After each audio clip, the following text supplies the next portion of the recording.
Hi అండి. ఎలా ఉన్నారు?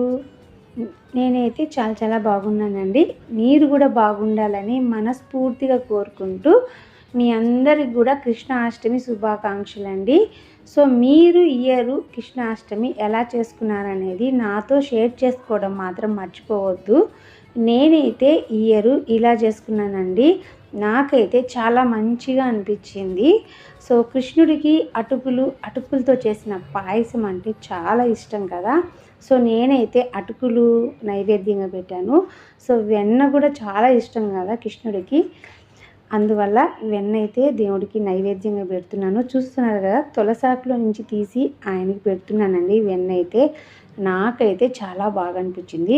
మీరు ఈ కృష్ణాష్టమికి ఏం చేసుకున్నారనేది కూడా నాతో షేర్ చేసుకోండి ఖచ్చితంగా. సో, ఇవాల్టి వీడియో ఇదే అండి. మరో వీడియోలో ఒక మంచి వీడియోతో మళ్ళీ మీ ముందుకు వస్తాను. Thank you for